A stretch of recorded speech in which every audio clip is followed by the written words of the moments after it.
again. Welcome to the Golden Hour and the Manifest to Live Life Golden podcast and YouTube show. I'm Golden Duffy, your host, and today we are talking about the currency of trust. So this past weekend, my husband and I went to Arizona, and my husband went to a business event, and I actually got to spend an amazing amount of time with my granddaughter. We went on we were in this really cool resort, and we got to go on all these really cool slides, and I had to be brave. I had to get out of my comfort zone and go down these water slides with her, and it was a little bit chilly, and I did it. And she demands that I be courageous. She's not going to take no for an answer because it was just me and her. So I had to get it done, which I did, and it was great, and it was fun, and I'm glad I did it. And she made me do it 3 freaking times.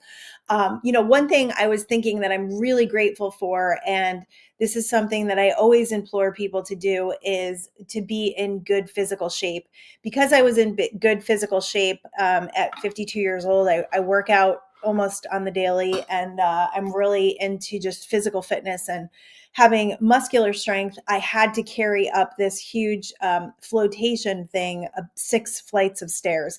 And I was able to do that because I am fit. And I was thinking about all the grandparents that have bad knees and are overweight and can't do that kind of stuff. So I really do feel like it's such a huge benefit to be in good physical shape for your children, your grandchildren, for yourself, so that you can actually experience life to the fullest. So that was really awesome. And her and I just had a blast together, and she stayed with us that one night in the hotel, and we got room service, and it was really fun. It was a really good time, and my heart is really full. So the idea for this show actually came from the business thing that my husband went to, and there was a military man up there talking about currency of trust. And he was saying how, when you are in foxholes with people, when you're in the military and you have a unit, there is this currency of trust. And it's like you trust them implicitly with your life, with everything. You know that they have integrity, that you know that they have morals, they're going to be there for you, they're going to support you, they're going to have courage. And because of that, the currency of trust basically takes out resistance. So there's no resistance in your relationship with people, so they don't let you down, because you don't have that distrust or the wounds or whatever have created you to feel that way about people. That's what causes most of the resistance in relationships, is because we don't trust, or we have an expectation of people that they can't provide for us because our expectations are too high. Like, we expect people to be like us, or we expect people to be something that they're not. And that often leads to disappointments. But when it comes to the currency of trust, when we're talking about trust in relationships, we always kind of take what we've experienced before that. And unfortunately, like I was thinking about, when we come into this life experience as babies, we trust, right? We come in, we can't talk, we can't walk, we can barely see, we can't go to the bathroom by ourselves. So we come in needing, absolutely, without a shadow of a doubt, we have to trust the people that are around us are going to take care of us.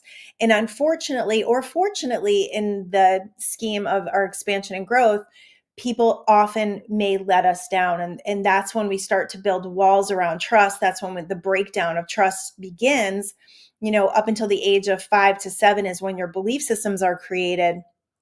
That's when the trust starts to kind of break down.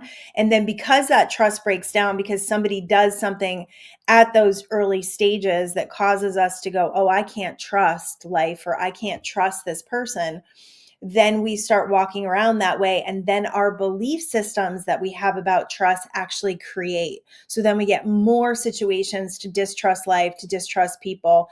And then that just creates cycles in our life that hopefully now you're starting to awaken from. I know I am, but my husband and I both still have some wounds from past relationships where, trust is a factor. And again, like, is it trust, or is it just awareness? Is it awareness of the way people are so that you don't put too much on them? I think there's a combination of that.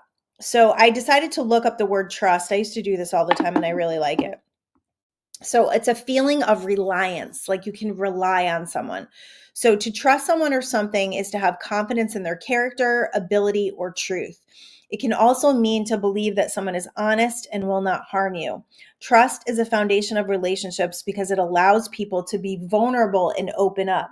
So you're going to go to different levels with people. You're going to get a deeper, richer relationship when you trust. You're going to allow yourself to be vulnerable. You're going to allow yourself to be seen for who you really are. And that's how deeper relationships are created. When it comes to the currency of trust in life, you may have a lot of examples where you can't trust life, where you feel like you can't trust life, like you've got more disappointments than you do things working out for you. And the reason for that is because you've created that currency of disappointment versus a currency of trust. So you're taking all the things that have happened in the past that have let you down and disappoint you, and you're beaming those to your future, or you're sitting in those in your present, and that's the signal that you're sending out. What's happening right now in your life is old news. It's past news because you already created it. So if you want to, hang on, I gotta find my water. If you really want to create something new, it's about, what do I want to create in this moment that doesn't drag the past with me, that doesn't take those old belief systems. This is mastery, you guys. This is not an easy thing to do, because we do have memory, and because we do have these wounds that need to be looked at and healed and asked the right questions to release them from our body. This becomes a part of our process that is integral if we want to move to the next level. And you'll know that you've healed from something by the way that you respond to things afterwards. So the next relationship that you go into, you're not responding the same way. You're not distrusting this person. You're not looking at their phone. You're not feeling like they're going to cheat on you, or whatever the wound is. Or when it comes to life, when something happens, you don't totally freak out. Instead, you kind of take a step back. You get into that hawk's perspective where you're like, all right, what does this mean for me? What good can come from this? What can I experience? What kind of expansion and growth can I experience from this? That's a level of awareness and awakening that actually creates more of a signal towards trust than responding in the same way you always have, by freaking out, by complaining, by getting upset, and by involving other people in your problems. So the currency of trust is non-resistant living. So there was a book that I read a while ago by Chris Prentice, and I always forget the name of it. It's like the Zen and Art of Happiness or something like that. And Chris Prentice, just look him up. He's an awesome author. His son was a heroin addict for like 10 years. And now they actually have a rehab that they opened up in Malibu. His son is recovered, and they opened a rehab, and they're doing incredible work helping people with recovery. But he never gave up on his son, and horrible things would happen. His son would steal from him, just terrible things. And he always came back to the table and was like, I don't know what good is going to come from this, but I know good is coming. And he immediately did that, which I feel like is major mastery. I still need a moment, right? We still need a moment to process the drama or to process what's happening. We oftentimes need to take those moments. Maybe you don't, and that's really cool. But I know for me, I'm like sitting here going, yeah, that's a belief. I don't really need to believe that anymore, do I?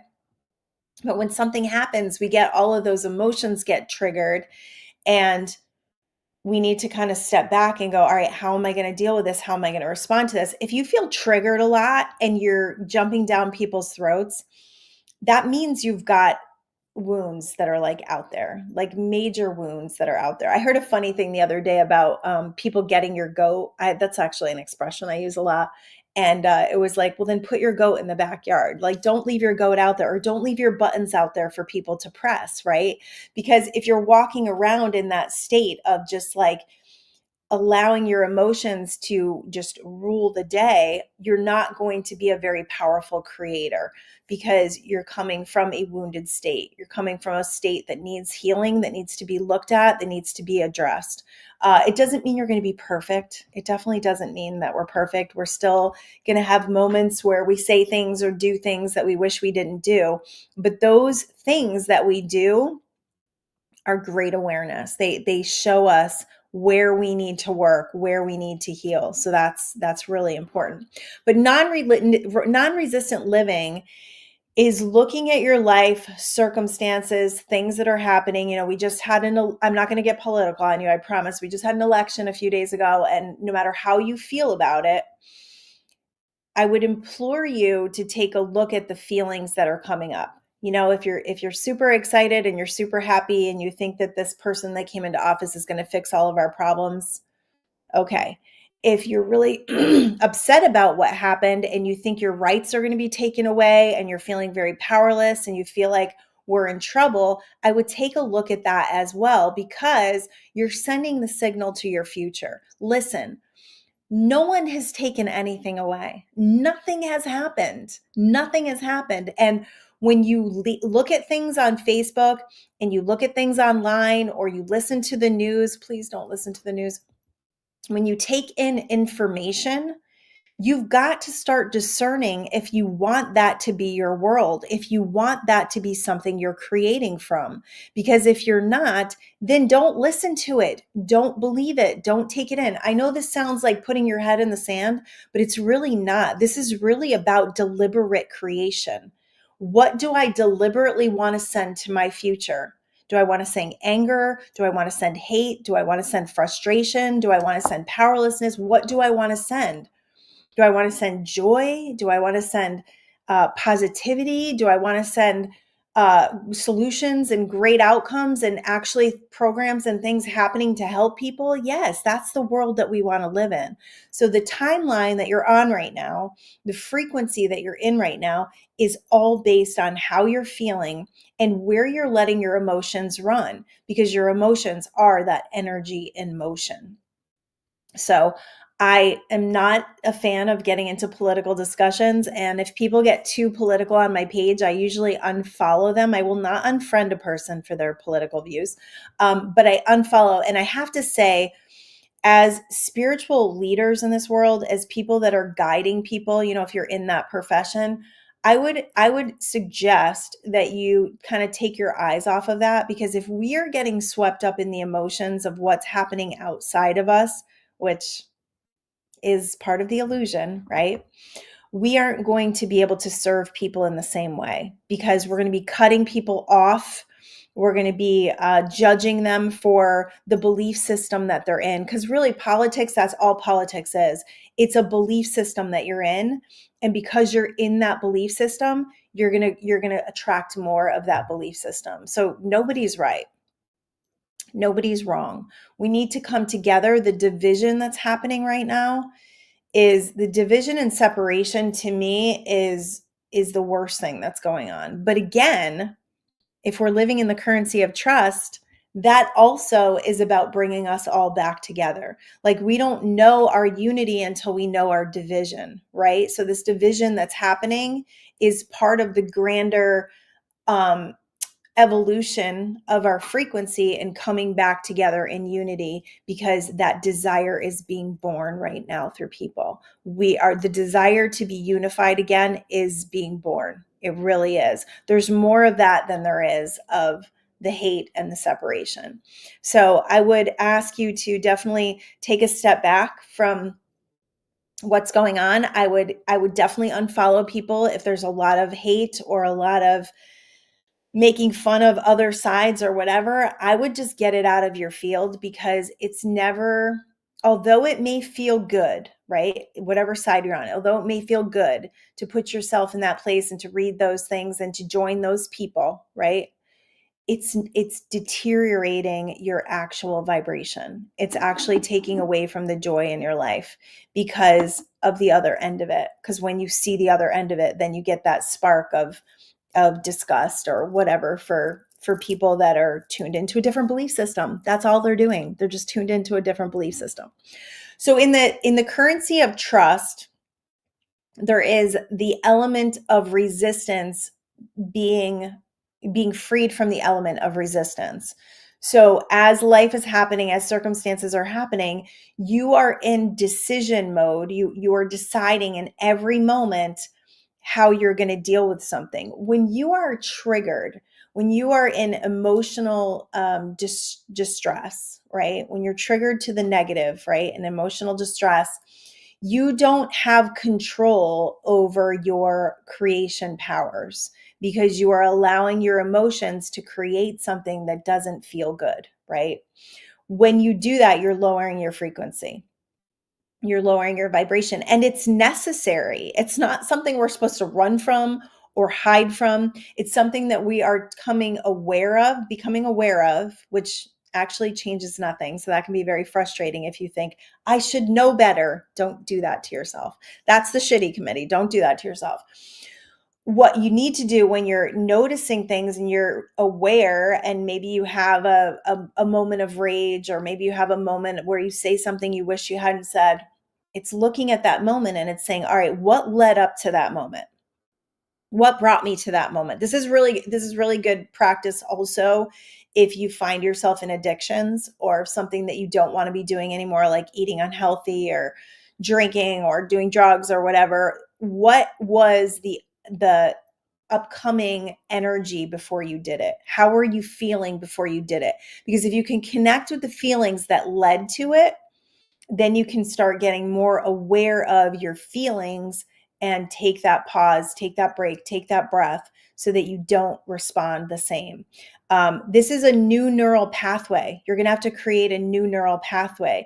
And you create a new neural pathway by not being sucked in, not being vacuumed in to the ones that you have before, because they're well-worn paths. So they're really easy to get sucked into.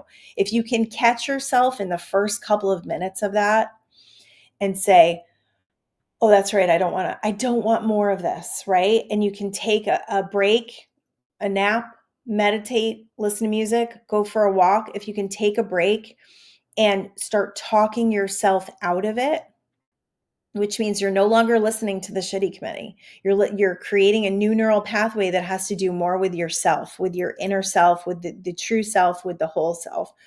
And you start saying, well, what about this situation can I appreciate? What about this situation can I love? Especially if you're running into where you're blaming people. The blame game it's victim mentality. So you're not able to actually take your power back when you're blaming people. So it's like, where is my stuff in this? Where is my stuff in this? Where do I need to heal? Where is my growing edge? And what can I do to really catapult that growth so that I'm not continuing this cycle? Because I don't want to live like this anymore. I don't want to live in fear. I don't want to live in distrust. One of the biggest elements of distrust, I think, in our society, when I talk to people, the part of the society that I do tend to talk to, or things that I see, is there's a huge distrust about finances. What's coming into your bank account, what's going out, and being in that survival mode where you're not able to elevate past, paying your bills and being out of money every week. That's a huge element of trust. Abundance is trust.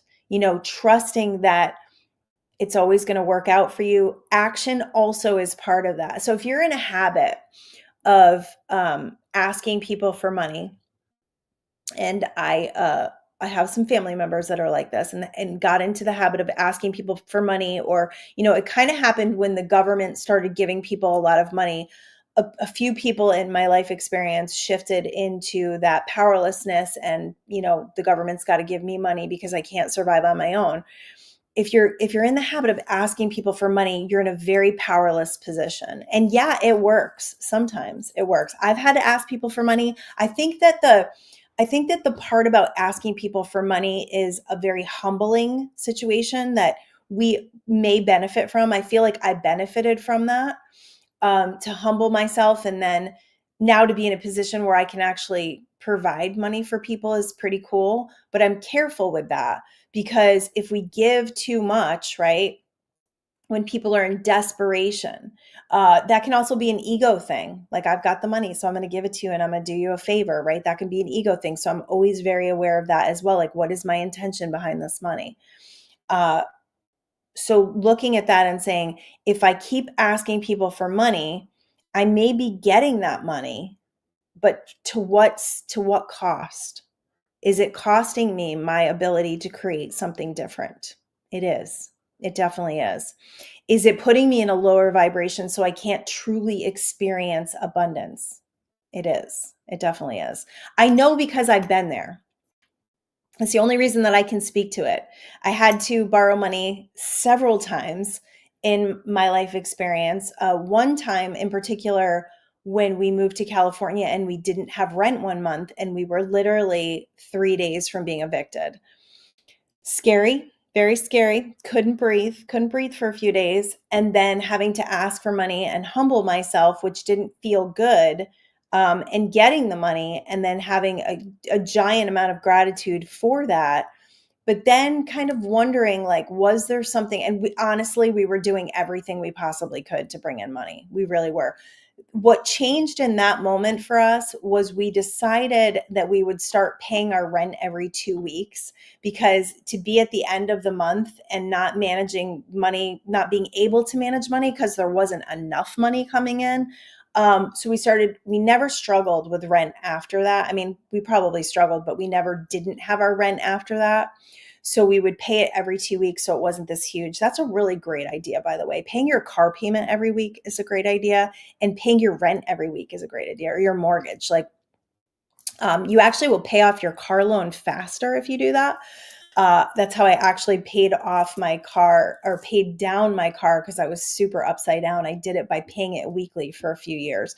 So it's a great idea, because then, especially if you have a job that is not super consistent, that maybe you do serving, or you're in sales or something like that, then you're kind of like at the end of the month and you're like, oh, I only need a couple $100s instead of a couple thousand. So that helps to kind of make the stream flow a little bit easier.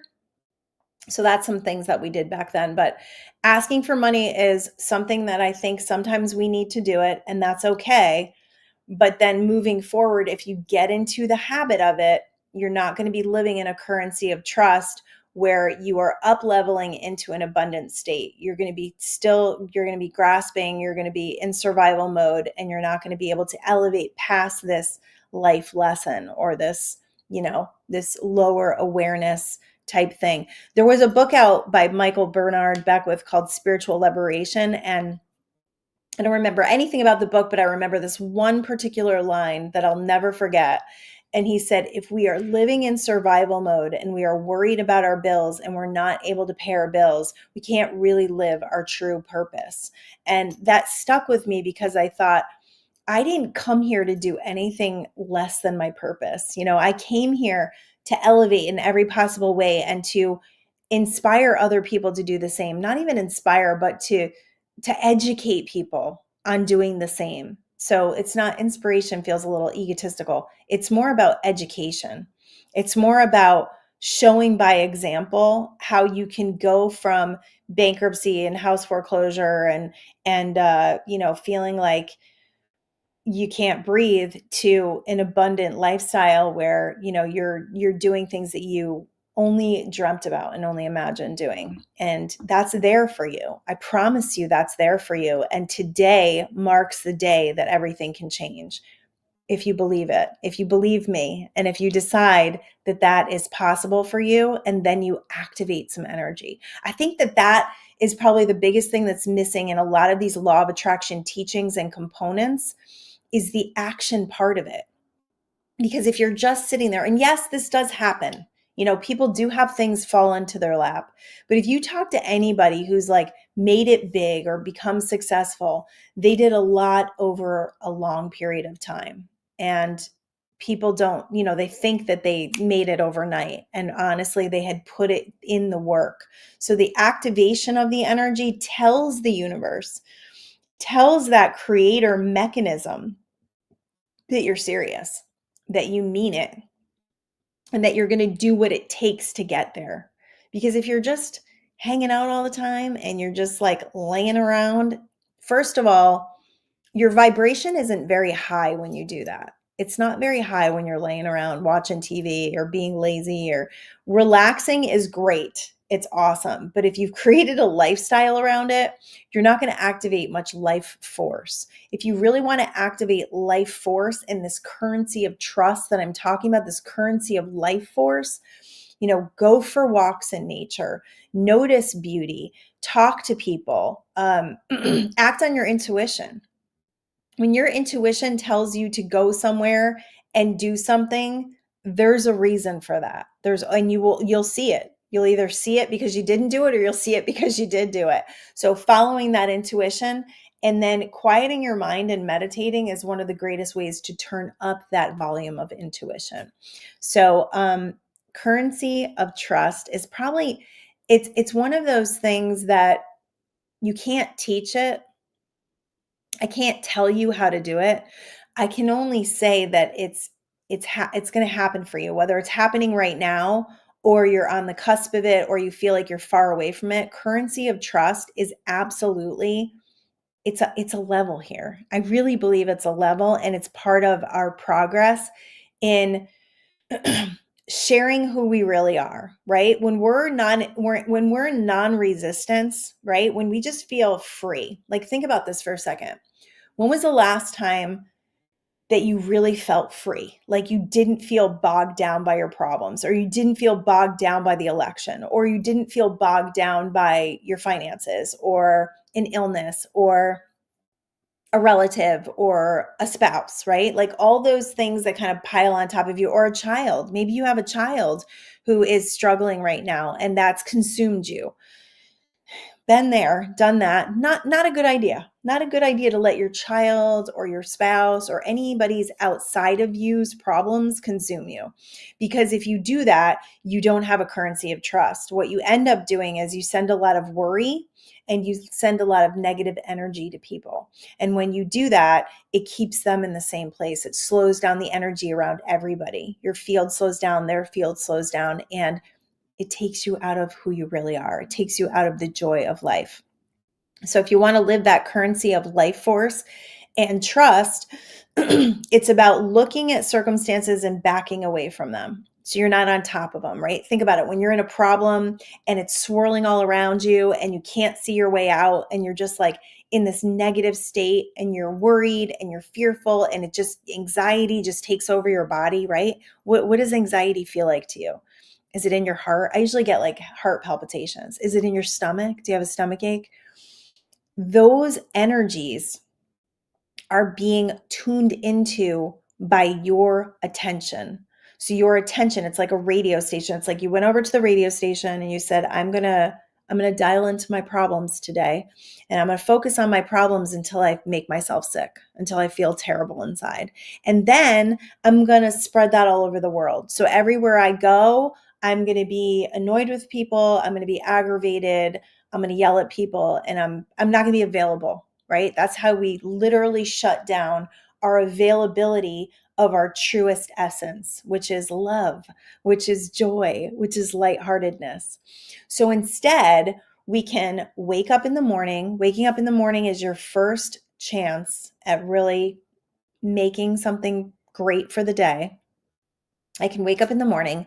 The first thoughts I have can be gratitude because there's nothing else going on. So you can go every second I wake up in the morning, I literally go, thank you.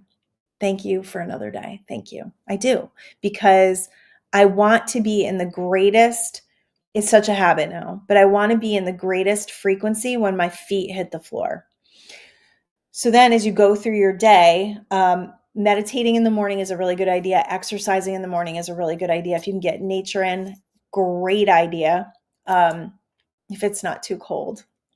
I get up this morning and I left my house. I leave my house at like 5:30 to go to the gym, and it was 55 in my driveway. And yes, I'm in California. I can complain about these things. Not complaining, just spreading information. So I drive to the gym. It's a 7-minute drive and it's through this canyon, and it's 41 degrees in the canyon. I was like, oh man, winter is coming. You can feel it. But I kind of love that. I kind of love the hunkering down. I love the chilly vibes. Like, I got out of the gym this morning and it was like so refreshing that it just woke me up to another level. So even the cold, even something that feels cold to your body, can be enjoyable if you think about it differently. But if I wasn't in that frequency, if I woke up this morning and I thought, oh God, I got to go work out, I got to leave the house. If I was doing that, that walking out of the gym with the sun rising, which does not ever get wasted on me, would not have felt as good. So it's about training your vibration, training your focus, and it's about being the person who decides which radio station you're going to dial into. Are you dialing into negativity? Are you listening to a lot of news? Are you listening to a lot of agendas?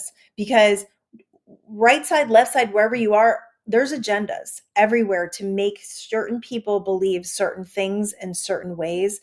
And it has to do with division. I'm telling you, it has to do with division. So a lot of us need to back up from that. And we need to decide, where do I want my vibration to be today? Do I want to be lighthearted and fun? Or do I want to be upset about the world stage?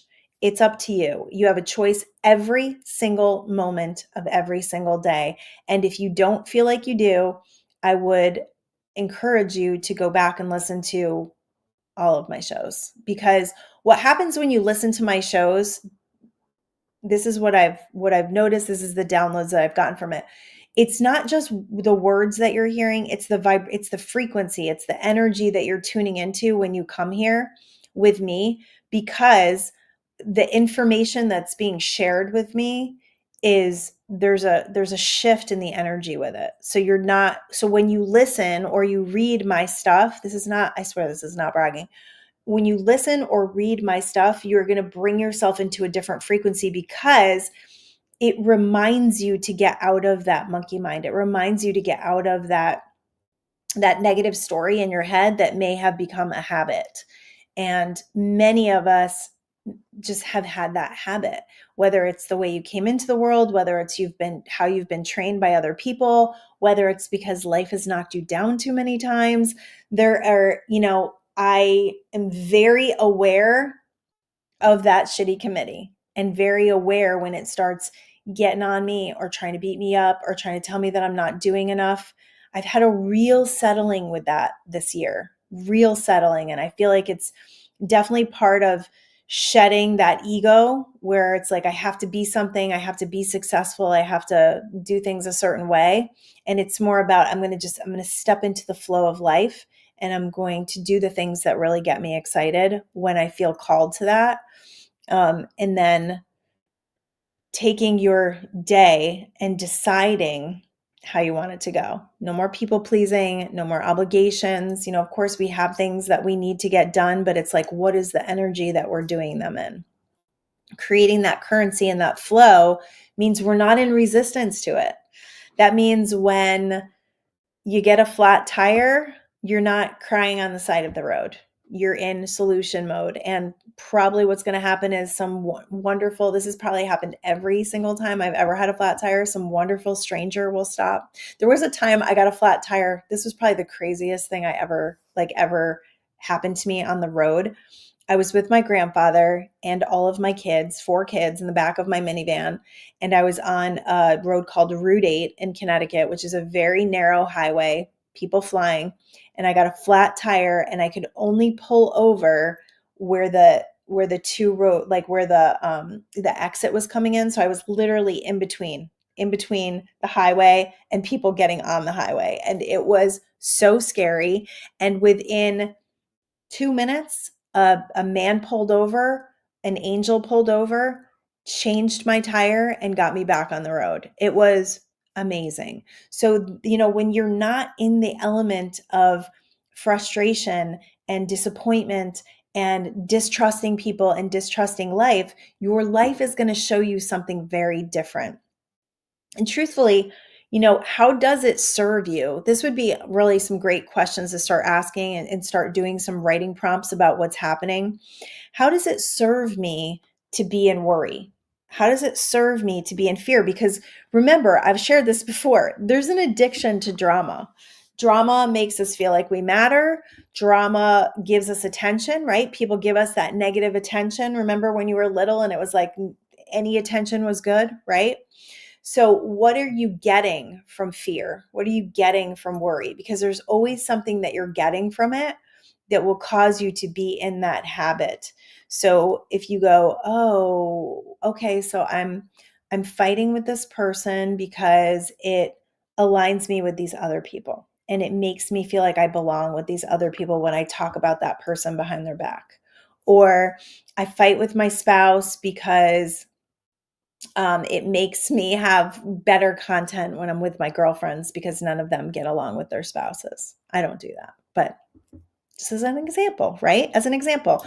Or I complain about my kids because they drive me crazy and misery loves company. And we all have, we want to be relatable, right? We want to be relatable. So we want to be in conversations. I remember being in conversations with people complaining about my kids and going, what did I just do there? Why did I do that? Right?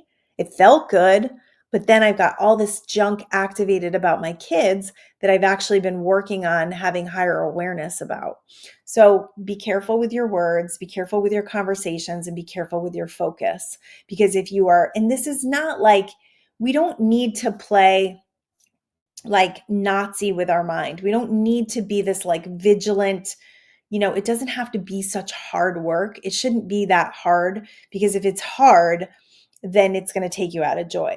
But instead, if we could just be a little gentler about it, like if we could notice and then distract, notice and then distract. Because when you distract yourself away from something that could, do you ever like, this happens to me often where something will happen and I'll look at it and it will make me start to feel something. And then I'll move away from it because I'm good at that, right? I'll move away from it. And then I'll go, oh, that was a yucky feeling. And I'll go, wait, what was I thinking about? Like, what?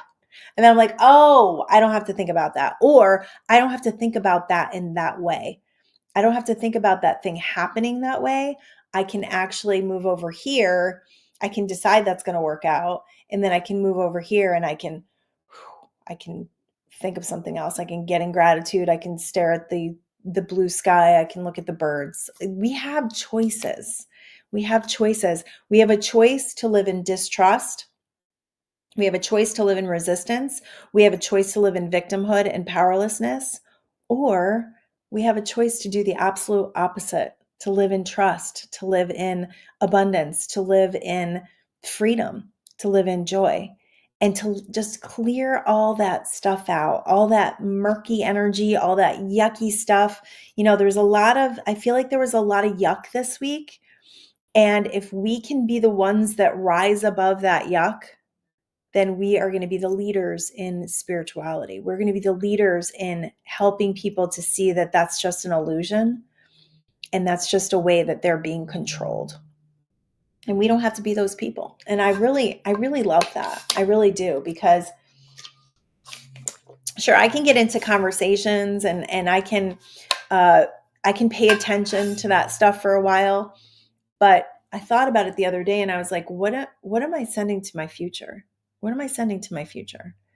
I need to send a better timeline to my future. And I need to decide that whatever happens in this world stage is going to benefit me and it's going to benefit others. Whether that's a crumbling of systems, whatever is going to happen next, the illusion is starting to fade.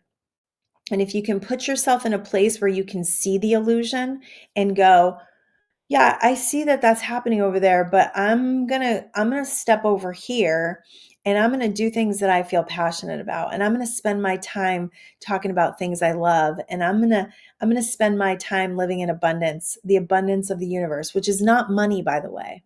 Abundance is a sunrise. It's a sunset. It's an ocean wave. It's an ocean breeze. It's a breeze. It's beautiful fall trees. It's even a beautiful winter landscape. I know a lot of you are, starting to feel that energy of winter coming. We got it here a little bit in California. If you're starting to feel that and you're starting to feel, I used to call it the impending doom. I always said, I really can't enjoy, this was before I knew what I know, I really can't enjoy the fall or the beautiful colors because you have that impending doom of winter coming. You can feel it, right? But it's so cozy. Yesterday I made beef stew. It was like, oh my God, it was so delicious. There's things that we can do to embrace that. Put the fireplace on. I love putting a fire on. It's just like cozy in our warm clothes. And it doesn't have to be this resistance, right? That's what impending doom of winter is, resistance. Impending doom of anything is resistance. It's deciding that your future is doom and gloom instead of the beautiful journey that it can be, the beautiful way to it. What happens after winter? We have this incredible spring. We hunker down, we take time, we, stop running around so much. That's a good thing. That's a good thing. We don't want to be running around constantly because then we're never looking within. We're never looking at the deeper parts of ourselves. I was talking to my daughter before this, and she was saying how it's good sometimes to not always listen to something. Like, I think we've become definitely addicted to listening to things like podcasts and TV and radios. And, I know people that have the TV on all day. Good Lord. If you're doing this, please stop, because you don't make space for that internal world, that internal guidance or your intuition. So she was saying, like, we shouldn't listen to music all the time. I'm like, actually, when there's no one in my house, I don't listen to anything. I'm usually writing, and I don't like to listen to even music when I'm writing. So turn off the sound for a little while, see how it feels. If it feels awful and you just want to run away, then do some journaling about that. That's important. That's important information, because if you don't like being by yourself, which you are never alone, by the way, but being by yourself where there's no other physical aspects allows you to tune into the spiritual aspects. It allows you to tune into energy and not just constant movement. That's really good. That is a currency right there. Silence is currency. Meditation is currency. It's the currency that will lead you to knowing yourself better, to having a greater relationship with your higher states of consciousness, which is where all the juice is. It's where all the manifestation powers are.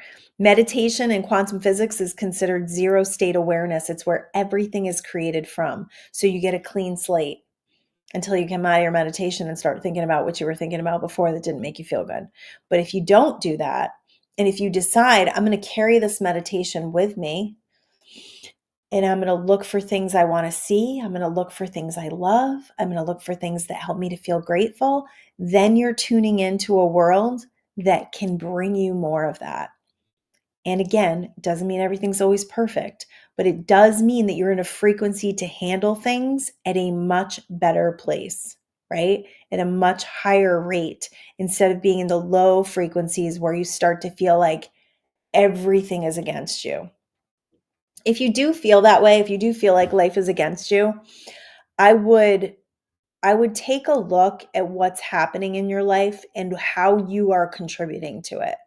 So my husband and I had this interesting conversation the other day, and we were talking about our girls, and we were saying that, we have two that still live with us, and we love them. And I mean, I love all my kids, of course, but I mean, we love them. Like, we love to be with them. But we're getting to the age where we want to be a little free. We want to be free. We want to, as much as people say the empty nest is terrible, it's like, we want to see our kids excel and move on and become adults and be independent. That's what we're ready for. So I may end up saying that may not work out as good as I think it's going to work out. But again, what am I sending to my future, right? I want all of us to be happy and thriving. Like, that's always what you want as a parent. Hopefully you don't want your kids to live with you forever, because then they're not thriving. Then they're not living their own independence. So we had this conversation, and I had a realization recently, and it was like, I would talk to people and I would say things like, I don't think they're ever going to move out. I don't think it's ever going to happen. They keep telling me they're not going to be able to afford it. And I would play this story over and over again. And I was talking to this woman, and she said to me, it was about one of my daughters. And she said, "Oh, you do not need to worry about her. She is going on to do incredible things. She is awesome." And it shifted me so much that I shared it with my husband, and he totally agreed with me. He was like the signal that we've been sending to them has not allowed them to really expand and grow. So conversations I've had with my kids the past couple of weeks have been very different. And I felt an energy shift with both of them. And now they're both going out and starting to do things they're passionate about. And they're talking about, taking some courses that they're passionate about. And they're talking about, going places and doing different things. It was a shift that I noticed because of the signal that we were sending to them. It was so apparent to me. I watch energy. So it was so apparent to me that now the whole trick now is to not go back, is to keep sending that signal and to let go. And I've done this with my other girls too, because a mechanism when our kids are getting to those ages where they're starting to, leave the nest and become independent, the normal course of action is to have conflict, right? When you think about the eagle and how they get the babies out of the nest, they make the nest uncomfortable. They start putting more sticks in it to make it uncomfortable. So that has been my belief system, but that doesn't feel good to me. It doesn't feel good to me to fight with my kids, to have angst with my kids, to make this nest uncomfortable. I don't like living in an uncomfortable nest. So can we do it differently? Absolutely. By sending a positive signal, by giving them love, by giving them inspiration and encouragement. My husband gave everyone a goals sheet because he went to this business thing, which is pretty cool, and asked some really pertinent questions on these sheets. I haven't done mine yet, so I'll let you know how that turns out. But it was like, what makes you happy? What do you not like to do? It's like asking questions to help you get to your guidance. And if you want a sheet, just let me know. I can send you one through email, livelifegolden@gmail. If you want to do a little goals sheet, because I've not really been into goals because law of attraction is a little looser than that. But what I've noticed is focus and intention is really important. So instead of the word goals, which I feel like is like go out and get it and make it happen, and there's a lot of efforting, I like the idea of like intention. Like, what's our intention? What do we see for ourselves in 2 years or 3 years or 5 years? Because if you don't see it, if you don't visualize it, can it happen for you? I remember right before we moved to California, I was working with this energy healer from Germany, and she said to me, "What's your plan? How are you planning on moving to California?" I kept saying, "Oh, we're moving to California." I was telling everybody we're moving to California. I had no plan in place, no clue how it was going to happen. I'm just going to manifest it, right? This is where the law of attraction gets a little challenging, because you think, well, I'm thinking about it, I'm visualizing it, and I'm telling everybody, I'm acting as if. I think I told you guys I threw out all my winter clothes to face another winter and had to buy new clothes. Yeah, that's how intense I was about it. Which I think all helped. I don't think that doesn't do anything. I definitely think that does something. I meditated to the ocean waves every day. I saw myself. In fact, I feel like I saw myself outside of the house I live in right now. I visualized all of it. But nothing happened until we bought plane tickets. When we bought plane tickets and started selling everything we owned, that's when things started clicking into place. And so if you don't have a plan of action, if you're just wishy-washy about it, you want to do it, but you don't want to be out of your comfort zone. You want to do it, but you're scared. That's not enough conduction of this wave behind me to really make something become physical. You've got to activate the energy. That's your currency of trust. We had a currency of trust when we booked those plane tickets. And I will tell you, it was not without fear. I remember when we like set it down and we said, we're doing it, and we booked the plane tickets. I was like, oh man, what did we do? And that's when things really started to. So that's your currency of trust, is stepping towards something, maybe even taking a quantum leap of faith. That was what we did, was a quantum leap of faith. But the big things in your life that are going to happen aren't going to happen incrementally. They're probably going to happen when you just get sick and tired of being sick and tired, and you do something like booking plane tickets and selling everything you own. So currency of trust means non-resistant living. Resistance is when you're fighting against what's happening. You can't accept it. You're complaining about it. You're getting other people on board, and you're not allowing yourself to really step into your full potential, your fullest potential, which is living what your heart is calling you to live. All right, we only have a few more minutes, so I just want to do an energy release thing, because I said that I would. And this is to help you release resistance. So if you're driving, pause this, come back later, or pull over. But we're going to close our eyes and we're going to come into this present moment together. And you're going to take a nice deep breath. Really let your lungs swell and fill, and then release it. When you release it, bring your rib cage down and really blow it all out. We get some stale air in our lungs. So we want to just completely empty the lungs. And then you're going to breathe in and bring the rib cage out and really let that air go into your belly. Okay, one more time.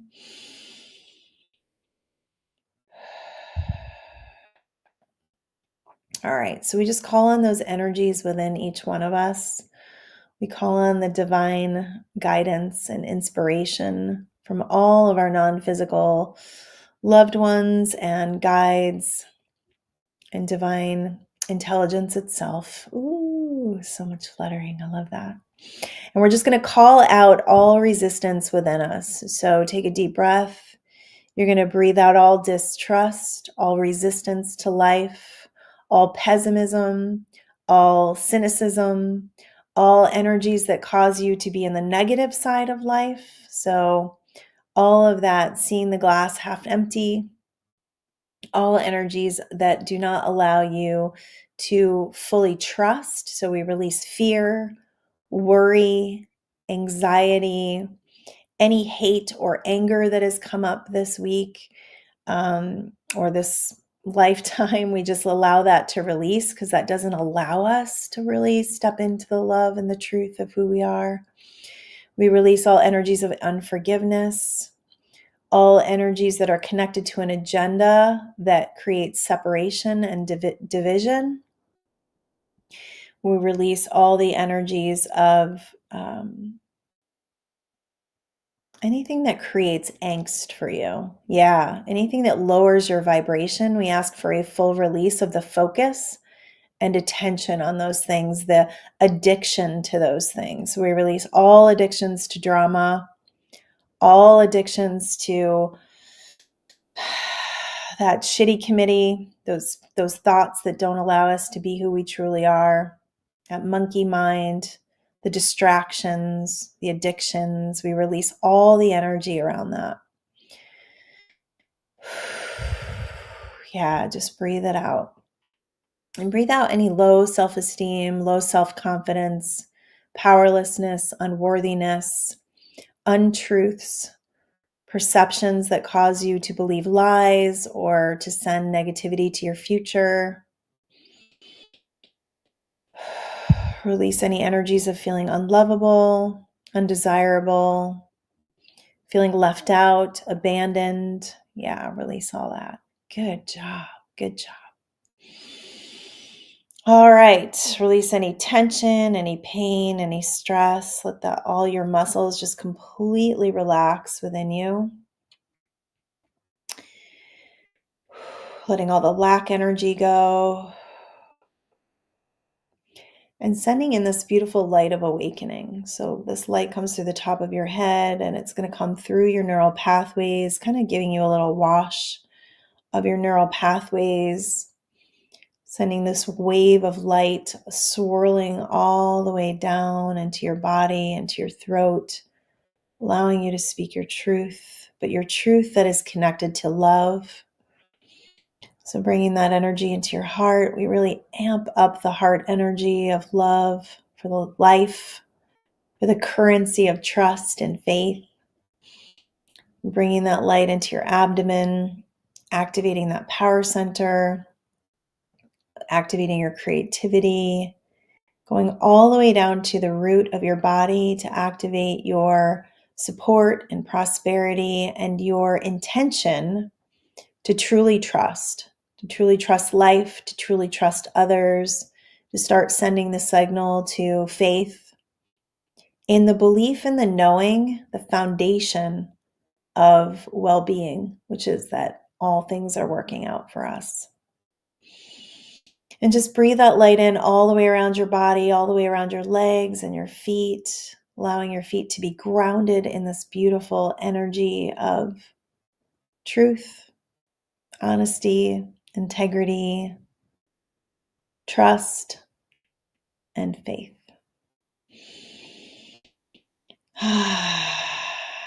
Just let that become who you are, because that is who you are at your truest, deepest core. That is who you are. That is a foundation of knowing that you are here for great purpose and allowing you to really bring that energy into everything you do. So that when you do see things, when you do perceive things, when you do allow yourself to have those moments where you're looking at something that looks like it might not be great, may not be the best thing that you wanted to happen, you can look at it and say, well, this may not be what I really wanted to happen, but I know something really good is going to come from it. And that is living in a currency of trust. That is allowing your foundation to be something that will allow you to thrive, that will allow you to live life at a different level, that will allow you to live in joy, live in appreciation, and live in your truest purpose. All right, you guys, that is my show for today. Thank you for being here. I see a couple of you are here, and that's really awesome. And let's just, let's really raise the bar. Let's raise the bar of consciousness. Let's raise the bar of love, because that's what we're being called to do through this whole experience. That's what we're being called to do, to connect, to support, to love, and to be in unity with one another, to really bring this into a foundation where we can share it with others, where people come in contact with us, they feel better. They feel better. And if they feel better, then they can live better. And that's what it's all about. All right. I love y'all. Peace out.